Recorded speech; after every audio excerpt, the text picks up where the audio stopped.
Welcome to 99 TV. నేను లక్ష్మి. తెలుగు రాష్ట్రాలలో రాజకీయాల గమనాన్ని చూస్తే ప్రస్తుతం ఒకే తరహా పరిస్థితులు కనిపిస్తున్నాయి. ఆంధ్రప్రదేశ్, తెలంగాణ రెండు రాష్ట్రాలలోనూ అధికార పక్షాలు బలంగా ఉన్నాయి. ఎన్నికల ఫలితాల తర్వాత వచ్చిన ఉత్సాహం ఇంకా కొనసాగుతోంది. ఆంధ్రప్రదేశ్లో 2024 ఎన్నికల్లో తెలుగుదేశం పార్టీ, జనసేన, బీజేపీ కలిసి కూటమిగా పోటీ చేసి అధికారంలోకి వచ్చాయి. అప్పటి వరకు అధికారంలో ఉన్న వైసీపీని ఈ కూటమి ఓడించింది. మూడు ప్రధాన పార్టీల కలయికే ఈ విజయానికి ప్రధాన కారణమని కూటమి నేతలు భావిస్తున్నారు. ప్రస్తుతం ప్రభుత్వ పనితీరుపై కూడా వారు ధీమాగా ఉన్నారు. తెలంగాణలో చూస్తే పరిస్థితి భిన్నంగా ఉంది. 2023 ఎన్నికల్లో కాంగ్రెస్ అధికారాన్ని దక్కించుకుంది. బీఆర్ఎస్, బీజేపీ రెండు విడివిడిగా పోటీ చేయడంతో అక్కడ త్రిముఖ పోరు జరిగింది. ఈ పోరులో చివరికి కాంగ్రెస్ విజయాన్ని సాధించింది.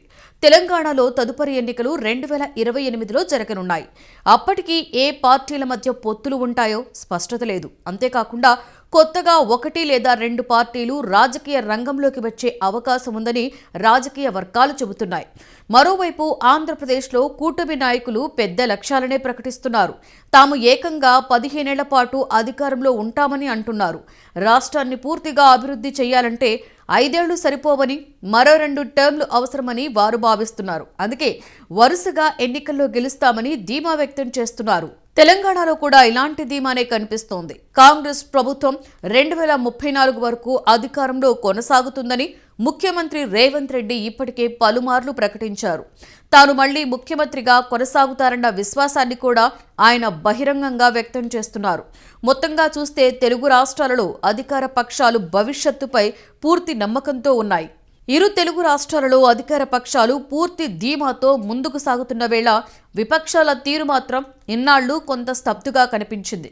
అధికార పార్టీలు తమ పనితీరుపై నమ్మకంతో ఉంటే ప్రతిపక్షాలు అంతగా దూకుడు చూపలేకపోయాయి.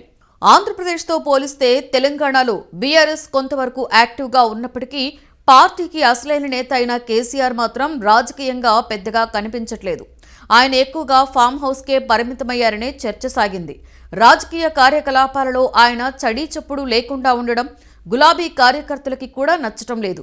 ఆంధ్రప్రదేశ్లోనూ ఇదే తరహా పరిస్థితి కనిపించింది. వైసీపీ క్యాడర్ ద్వారా అప్పుడప్పుడు ఆందోళనలు జరిగినా పార్టీ అధినేత జగన్ మాత్రం తెర వెనుకే ఉన్నారు. ఆయన ఎక్కువగా బెంగళూరులోనే ఉంటున్నారని రాజకీయ వర్గాలలో చర్చ జరిగింది.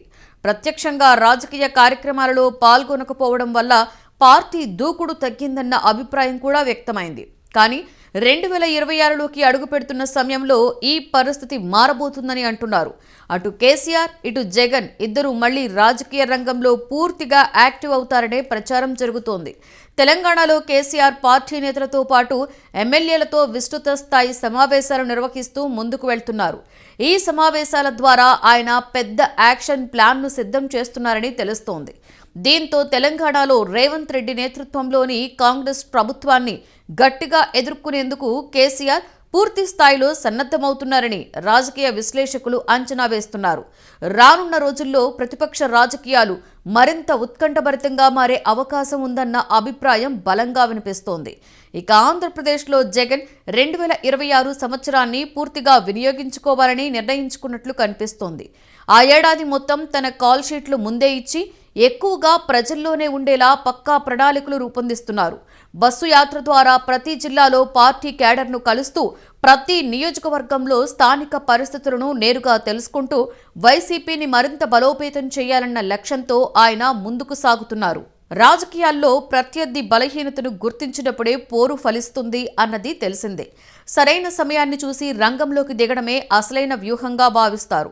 ఈ నేపథ్యంలో ఇన్నాళ్లు సైలెంట్ మోడ్లో ఉన్న కేసీఆర్, జగన్ ఇప్పుడు ఒక్కసారిగా ప్రజల్లోకి రావాలని అనుకోవడం వెనుక ఏమైనా ప్రత్యేక ఆలోచనలు ఉన్నాయా అన్న చర్చ కూడా మొదలైంది.